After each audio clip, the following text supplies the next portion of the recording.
નમસ્કાર. આખા રાજ્યની આખા દેશમાંથી કોઈ પણ તસવીર ઉઠાવીને જોઈ લો, આ જગતનો તાત. આ દેશમાં ખૂબ મોટો આધાર અર્થતંત્રનો પણ જેના પર છે, જીવનનો પણ જેના પર છે. અન્નદાતા કહીને આપણે જેને વિશેષ ઉપાધિઓથી નવાજીએ છીએ. પ્રધાનમંત્રી દેશની સંસદમાં પ્રવેશ કરતા પહેલા અન્નદાતા સુખી ભવ જેવા વાક્યો બોલે છે. એ ખેડૂત સતત રડી રહ્યો છે. ટેકાના ભાવ માટે ભાવનગર પાસે ડુંગળી પકવી હોય ને પછી ₹1 કિલો પણ ન વેચાય ત્યારે બોરીઓની બોરીઓ એકસાથે ખેતરમાં સળગાવી દેતા, અને એ બધાની વચ્ચે એના પર વૈશ્વિક મહામારીની અસર, ચારે બાજુ ફેલાયેલા યુદ્ધોની અસર, ઇમ્પોર્ટ એક્સપોર્ટ અટકે એની અસર, ખાતરની અછત, ડીઝલનો ભાવ, બધી બાજુથી પીડાતો ખેડૂતે બળદ બાજુ વળી જાય તો પણ કુદરતે કોપાયમાન થાય તો શું થાય? અને એટલે જ દુનિયાભરમાં જે લોકોએ જે કરવાનું છે બધાના કારણે ગ્લોબલ વોર્મિંગની સમસ્યાઓ ફેલાતી જાય, અને એના પછી એક અસર તમને અહીંયા પણ દેખાતી હશે. તમને અત્યારે સ્ક્રીન પર જોઈને તો એવું લાગતું હશે કે કેરળમાં તો 3જી-4થી તારીખે સંભાવનાઓ પ્રમાણે ચોમાસું પ્રવેશ કરી જવાનું છે અને વાદળ પણ દેખાઈ રહ્યા છે. અહીંયા પણ તમને એક્ટિવિટીઝ દેખાઈ રહી છે. આ ગુજરાતનો એવો હિસ્સો છે કે જ્યાં અત્યારે વરસાદની શરૂઆત છે. ગઈકાલે પણ ખૂબ બધો વરસાદ પડ્યો છે. બહુ જ બધા લોકોને કદાચ એવું લાગી ગયું હશે કે મારું ચોમાસું આસપાસ છે ને ચોમાસું આવી રહ્યું છે, પણ આ પ્રી મોન્સૂન એક્ટિવિટીઝ નથી.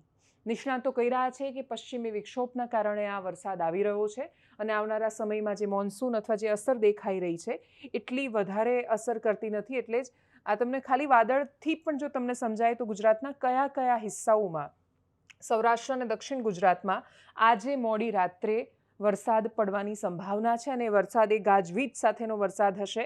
દક્ષિણ ગુજરાતમાં તો ખાસ બહુ જ બધા વાદળો છવાયેલા પણ દેખાય છે, એની અસર પણ છે. અંધારું વાતાવરણ તો તમને સાંજ પડે દેખાઈ જ ગયું હશે ને, અંધારામાં તો રાત્રે તો અંધારું જ હશે, એટલે અંધારું વાતાવરણ જ હશે. પણ આ પ્રકારની સ્થિતિ, વાદળો કઈ રીતે આગળ વધી રહ્યા છે, અલગ અલગ વિસ્તારોમાં ફરી રહ્યા છે. મંગળ બુધ વરસાદની આગાહી છે, સંભાવના છે, પણ શું એ ચોમાસાનું આગમન છે? જવાબ ના છે.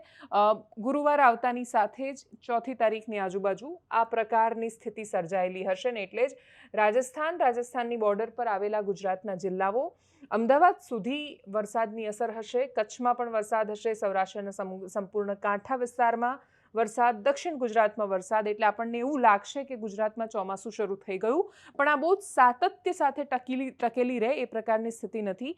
છૂટાછવાયા વરસાદો આવતા રહેશે. પવનના કારણે ઘણી બધી સિસ્ટમ બની રહી છે. હવે આ બની રહેલી સિસ્ટમ એ વરસાદને ચોમાસાને નબળું પાડે છે કે સક્ષમ બનાવે છે, એના પર પણ નજર રહેવાની છે. એટલે અહીંયા જો ઉદયપુરમાં સિસ્ટમ બને છે, ઉપરના ભાગમાં વરસાદ પડે છે, ઉપરના વિસ્તારમાં, તો બહુ જ સ્વાભાવિક છે કે એની ગુજરાતમાં પણ અસર થાય ને. એટલે જ આ મધ્યપ્રદેશ રાજસ્થાનની બોર્ડરનો આ વિસ્તાર, અહીંયા આ બાજુ દાહોદ આવેલું છે, એટલે દાહોદથી માંડીને અહીંયા ગુજરાતના બાકીના હિસ્સાઓમાં, બનાસકાંઠા, સાબરકાંઠા સહિતના વિસ્તારોમાં ત્યાં પણ એની અસર જોવાશે. આ તમે આખા દેશનું ચિત્ર પણ હું તમને એક ઓલ ઓવર બતાવી દઉં, કેમ કે વાદળ આગળ વધતા અને સિસ્ટમ બનતા વિંડી બતાવી રહ્યું છે. અહીંયા તમને ચોમાસું, આ તમને હું 5મી-6ઠ્ઠી તારીખની આજુબાજુનું આ દ્રશ્ય બતાવું છું. ચોમાસાની શરૂઆત ત્યાં સુધીમાં, ચોમાસાનો પ્રવેશ અધિકારિક રીતે નહીં થાય, પણ ચોમાસું બેસી ગયું, એની શરૂઆત થઈ ગઈ, લક્ષદ્વીપમાં આવી ગયું એવું કહેવાયા પછી કેરળમાં ચોમાસાના પ્રવેશની અપેક્ષાની સાથે જ ભલે વાદળો દેખાઈ રહ્યા છે, પણ નિષ્ણાંતો કહી રહ્યા છે કે સિસ્ટમ એટલી મજબૂત નથી બનવાની આવનારા સમયમાં.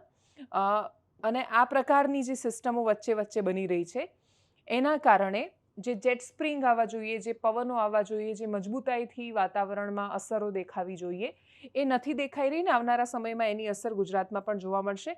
રેઇન અને થંડર એક્ટિવિટીઝ જો આપણે એમાં જોઈ લઈએ, ક્યાં ક્યાં વરસાદની સંભાવના છે.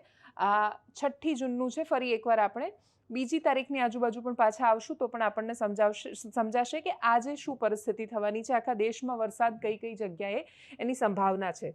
હવામાન વિભાગ આધિકારિક માહિતી આપી જ રહ્યો છે સમયાંતરે, એટલે ઓફિશિયલી શું સ્ટેટમેન્ટ છે એ પણ તમને ખબર પડશે. આ વિન્ડીનું મોડેલ છે ને, એના પરથી એ લોકો શું અનુમાન લગાવી રહ્યા છે, તો 9 વાગ્યાના સમયે, એટલે આ તમે જોશો એની પહેલાં કચ્છમાં ગાજવીજ સાથે વરસાદની સંભાવના છે. રાજસ્થાનના ઉદયપુર સહિતના વિસ્તારોમાં પણ વરસાદની સંભાવના છે. અમદાવાદમાં પણ આજે રાત્રે, મોડી રાત્રે વરસાદ પડશે. સૌરાષ્ટ્રના આ બાજુના કાંઠા વિસ્તારોમાં વરસાદ પડવાની સંભાવના. આ બાજુ એટલે ભાવનગરવાળો આખો પટ્ટો નીચે સોમનાથ સુધી, અહીંયા સુરત, દક્ષિણ ગુજરાત, એ બાજુ પણ વરસાદ પડવાની સંભાવના છે. આ સિસ્ટમ સતત સાતત્ય સાથે વરસાદ લઈને નહીં આવે. આવતીકાલે પણ દક્ષિણ ગુજરાતમાં વરસાદ રહેશે એવી સંભાવના. સૌરાષ્ટ્રના પણ સમુદ્રી કાંઠા વિસ્તારોમાં વરસાદની શક્યતા છે. ગુરુવારે ફરી એકવાર એ સિસ્ટમ પાછી સક્રિય થશે અને વરસાદ લાવશે, અને એ સિસ્ટમ અહીંયા ઉત્તર ગુજરાતના હિસ્સામાં એટલે બનાસકાંઠાથી ઉપર આખો રાજસ્થાનનો પટ્ટો ઉદયપુરવાળો અને એની નીચે સાબરકાંઠા, એની આ બાજુ આ સાઈડ દાહોદનો વિસ્તાર, અહીંયા મહીસાગર, પંચમહાલ, એ બધા વિસ્તારોમાં પણ એની છૂટીછવાઈ અસર થવાની સંભાવના છે. દક્ષિણ ગુજરાતમાં પણ સતત સિસ્ટમ રહેશે, છૂટો છવાયો વરસાદ રહેશે. હવે આને પ્રી મોન્સૂન એક્ટિવિટી માનવી કે કેમ, આધિકારિક રીતે એનું શું નામ આપવું, આગળના સમયમાં આખા ગુજરાતમાં એની અસર સાર્વત્રિક રીતે દેખાય છે કે કેમ, દેશના બાકીના વિસ્તારોમાં શું થાય છે એના પર નજર રહેવાની છે. ખૂબ બધા લોકો છે, હવામાન નિષ્ણાંતો જે સતત લખી રહ્યા છે, એમાંથી એક જે મેં આજે વાંચ્યું, ભારત આલ્ફા ઇન્ટેલ નામે એક અકાઉન્ટ છે, એમણે જ્યારે આ માહિતી શેર કરી છે, એમનું એવું કહેવું છે કે ગુજરાતના પણ ખૂબ બધા વિસ્તારોમાં જે વરસાદ પડ્યો એને પ્રી મોન્સૂન એક્ટિવિટી એટલે ન ગણવી જોઈએ, કેમ કે આ વેસ્ટર્ન ડિસ્ટર્બન્સ, પશ્ચિમી વિક્ષોભની અસર છે. એ સિવાય ચોમાસાને ઉદ્દેશીને જે લખી રહ્યા છે એમનું કહેવું છે કે કેરળમાં જે 3જી અને 4થી તારીખે એક અઠવાડિયા તરીકે આખું જે વરસાદની શરૂઆત થવી જોઈએ એમાં કોઈ જીવંતતા નથી દેખાતી, અથવા એટલી તાકાત નથી દેખાતી એ પવનોમાં, જેના કારણે ચોમાસું એ વધારે સશક્ત કે મજબૂત બની શકે. એના પછી 7મી અને 10મી તારીખે પણ રાયગઢ અને થાણે સહિતના વિસ્તારોમાં જે વરસાદ આવવાની સંભાવનાઓ છે એ પણ એના કારણે પણ કોઈ જેવી એક્ટિવિટીઝ નથી દેખાઈ રહી. એમનું કહેવું છે કે આગાહીઓ ખોટી પડે તો સારું, બાકી આ વખતે ચોમાસું એટલું સશક્ત નથી દેખાઈ રહ્યું. ખાસા લાંબા સમયથી ન જોઈ હોય એ પ્રકારની પરિસ્થિતિઓનું પણ નિર્માણ થવાની સંભાવનાઓ છે. નિષ્ણાંતો સતત ચેતવી રહ્યા છે. છેલ્લે કુદરત પર આધાર છે. ખેડૂત પાસે એકમાત્ર રસ્તો છે.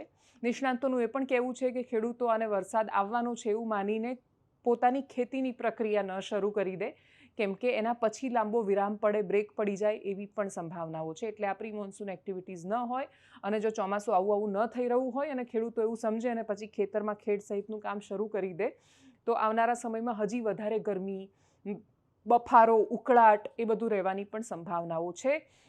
અપેક્ષા રાખીએ કે જ્યારે કોઈ નથી જોઈ રહ્યું ત્યારે કુદરત ખેડૂત સામે જુએ. નમસ્કાર.